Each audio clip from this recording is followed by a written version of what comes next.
My dear old friend, it's you. This past month, Living and Learning in Guatemala covered many topics of the past, present, and future situation for people in Guatemala. Throughout history, Guatemalan people, specifically the indigenous, have faced serious oppression. Starting with the Spanish invasion, the Mayan people faced hegemony from Spaniards, primarily in militaristic forms. Due to differing advancements between the Mayan people and the Spaniards exerted much control in Guatemala and would kill anyone who opposed them. This racism has been embedded in Guatemalan history, which led to a 36-year genocide in the country, where those marginalized by racism also battled hegemony from the United States government, along with the Guatemalan government, with militaristic and economic intervention. This type of atrocity deeply messes with the country's psyche, tearing families apart, creating hatred, and sowing strong divisions within. However, more and more people in Guatemala are realizing that enough is enough and are ready to take a stand. As the injustices and oppression occurring in Guatemala continue to gain more global attention, the army and government begin to lose some of their power, allowing for more space where the people can step in. Throughout diverse sectors of Guatemala, more people are stepping into a space that was previously occupied by a stronger force. This shift provides a shining light of hope for Guatemala, that many oppressions will come to an end and the people will live in peace. Seeing this powerful unity makes me wonder, to what extent do communities play a role in fostering hope within themselves? A great sense of unity among the Guatemalan people was in 2014 when 1 million people rallied in the square in front of the presidential palace to overthrow their own government after it became evident that there was much corruption occurring within the palace walls, especially by President Molina. This was a huge move to finally use the people's power instead of letting themselves be controlled by the president. By forming this community of 1 million people, all working towards the common good, they were able to achieve great things and provide their country a sense of hope for the people and the thing that they can achieve when united. Another great sense of unity within the community is shown in the De La Gente Coffee Cooperative in San Miguel Escobar. While meeting many of the farmers involved with the De La Gente Coffee Cooperative, they expressed how joining the cooperative impacted their lives greatly. Previous to joining the cooperative, many farmers were working independently and unable to generate a sustainable income for their family. The farmers were being ripped off economically by the consumers of their beans, which allowed for them to be unable to make ends meet. If putting food on the table is a struggle, many other basic human rights, such as education, healthcare, and safety, may also be in jeopardy. De La Gente switched the process so that the farmers are now involved in a secondary process of the coffee-making procedure, therefore allowing for De La Gente to be the ones to buy their beans from them at a sustainable price, which has allowed for much prosperity within each family. Due to the shift in income, farmers are able to provide more things for their families, such as education. When talking with farmers and their families, the first thing that every farmer said their extra money goes to is education for their children. They realize the importance of educating the youth and are determined to ensure that their children will have the opportunity to receive a quality education. The youth are the future of Guatemala and will be the voting power in coming elections, so there is much hope through fostering an educated youth community. By forming this community, the farmers are all able to benefit and support each other. When people work together, there is much more progress than when everyone works as competitors against each other. And the De La Gente Coffee Cooperative is a prime example of that.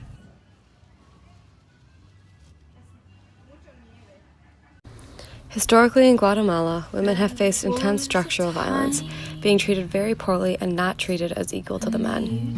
Unfortunately, this marginalization is still an injustice that many women are facing today in Guatemala. However, there are some women who are taking a risk to resist the oppression and make known their capabilities.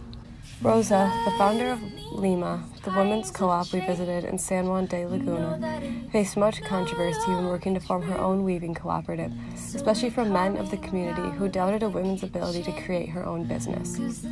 Instead of giving up at this input, she persisted and formed the cooperative anyway. Now there are multiple families and many women working with Rosa and her cooperative, all defying the stereotypes against women in the area. She is building a community that is creating hope for the young women growing up in her shadow. Virgilia Lopez is part of the De La Gente Coffee Cooperative in San Miguel Escobar. It's another amazing example of women starting to hit the glass ceiling in Guatemala. She was one of the first females to join the De La Gente Coffee Cooperative, and as a coffee farmer, she provides for her family and generates her own income. With this income, she is sending her kids to school with the hopes that they'll have a bright future. The rise of the she is important in Guatemala because mistreating women is a form of hegemony, since the men find themselves to be superior to the women. As seen continuously throughout history, hegemony is toxic for the function of any society. The domestic abuse situation in Guatemala is terrifying, and no human being should have to ever endure that. But frequently, when men do not see women as equal, these injustices occur. When women are seen as equal, life is valued in the way that it should be, and general attitudes of violence and superiority shift to attitudes of peace and equality, necessary for the sanctity of human rights. By empowering women to realize their full potential, this will hopefully encourage them to pursue things very important to them. Whether it be working in a coffee plantation, being a politician, operating a weaving cooperative, or any other dream, she should have the opportunity to pursue it. With women more involved in areas besides the household, that allows for a higher economic income for a family, a stronger sense of personal safety and happiness, and a louder chorus of voices. These women becoming more involved in communities provides a stronger feeling of hope for feminism in Guatemala.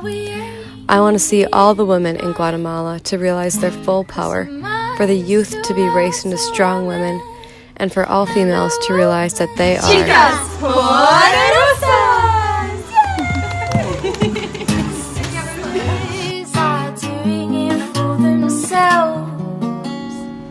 While reflecting on the past semester, I have seen hope through various communities I've been a part of. Starting our journey off together at Voyager Outward Bound School, we encountered an amazing community of humans who fearlessly guided us through the wilderness for 23 days. These leaders helped us to discover ourselves while being stripped down to our rawest form, which led to a deep community bond within our brigades. If I did not have the deep community with the arm bars while backpacking, or with Purple Rain while canoeing, I'm positive that those 23 days would not have ended up being some of the best in my life. While we had some great moments, and some moments that were a little bit rougher, we always had each other. Either way, who's to say what's good and what's bad? Moving on to Chicago, we encountered many scenarios that deeply impacted us. I began to feel that there was no hope for the city and nothing could be done. However, after visiting Precious Blood, I felt a sense of hope through the community that flourished within the organization. When these kids our age began to rally together and form their own safe community, they began to reconcile and find passions such as art, woodworking, or music making. Here, I deepened my understanding of the necessity of community in order for progression.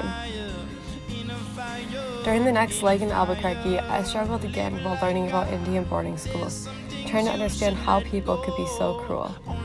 Then we visited NACA, the Native American Community Academy, where I was extremely moved by how the community had reclaimed a space which had previously been an Indian boarding school and turned it into a school where Native culture was accepted, encouraged, and celebrated. The community rallying together through NACA is working together to preserve the Native American culture, provide a sense of hope for the Native people. While all of these communities have been life-changing to encounter, one of the most meaningful ones to me was the one we formed within ourselves. Just a few months ago, we only really knew each other's name, but now we are so close that we find ourselves telling each other everything. We learn to function as our own community, supporting each other in our toughest times, encouraging each other when we took risks, and celebrating each other's achievements. Through this semester, our community has really evolved into a family, which brings all the dysfunctions of a family, but also the love of a family. Through this amazing family that is formed, I see hope in each and every individual to take these concepts that we have learned inside the classroom and out, and use them to start finding their passions and making a difference in this world. This semester focused on better understanding many different communities while living within and building our own community. By forming communities, they began to take away power from structural systems that have been keeping people oppressed and marginalized since the beginning of time. Throughout our semester, we experienced very diverse areas, yet there was a consistent theme of community throughout that held people together. In the spaces where the community is the strongest, I bore witness to an incredibly strong sense of hope that will work to combat structural violence and find justice for human rights. Love you too.